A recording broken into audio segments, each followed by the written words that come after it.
সবাইকে just fun video চ্যানেলে স্বাগতম। আমার আজকের ভিডিওর বিষয় সহবাসের পরও গর্ভবতী না হওয়ার পদ্ধতি, দেখুন ভিডিও সহ। আমার এই ভিডিওটি যদি আপনাদের ভালো লেগে থাকে, যদি মনে হয় ভিডিওটি দেখলে কারো উপকার হবে, অবশ্যই লিঙ্কটি শেয়ার করুন, চ্যানেলটি সাবস্ক্রাইব করুন। চলুন দেখে নিতে হলে আজকের এই গুরুত্বপূর্ণ ভিডিওটি। যে সহবাসে সাধারণত স্ত্রী গর্ভবতী হয় না, নিয়মে তা উল্লেখ করা হলো। ১. সহবাসের সময় স্ত্রীকে জড়িয়ে ধরবে না। সহবাসের সময় যৌন উত্তেজক কোনো অঙ্গভঙ্গিমা দেখাবে না, যেন স্ত্রীর মনে স্বয়ং বীর্যপাতের আগ্রহ না জাগে। উভয়ের রান উঁচু করে সহবাস করবে না। বীর্যপাতের সময় যথাসম্ভব পুরুষাঙ্গ বাহিরের দিকে রাখবেন। উভয়ের বীর্যপাত যেন একসাথে না হয়, সেদিকে খেয়াল রাখবে।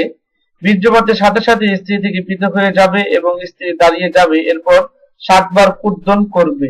হাঁচি দিবে যেন স্বামীর বীর্য বাহিরে হয়ে আসে, অথবা সহবাসের পরপর স্ত্রী 7.5 তোলা তুলসী পাতার রস সেবন করবে। আমি আবারও বলছি, 7.5 তোলা তুলসী পাতার রস সেবন করবে। এতে সন্তান গর্ভে আসবে না। অভিজ্ঞ হেকিমদের মতে সহবাসের পূর্বে পুরুষাঙ্গে নিমের তেল ব্যবহার করে সহবাস করলে স্ত্রী গর্ভবতী হবে না। তদ্রূপভাবে স্ত্রী যদি ঋতুস্রাবের পর চোখ বন্ধ করে আরণ্য গাছের একটি দানা খায়, তাহলে সে গর্ভবতী হবে না। আমার এই ভিডিওটি যদি অন্য কেউ তার চ্যানেলে আপলোড করে, তাহলে অবশ্যই ইউটিউব অ্যাডমিনকে ইনফর্ম করা হবে।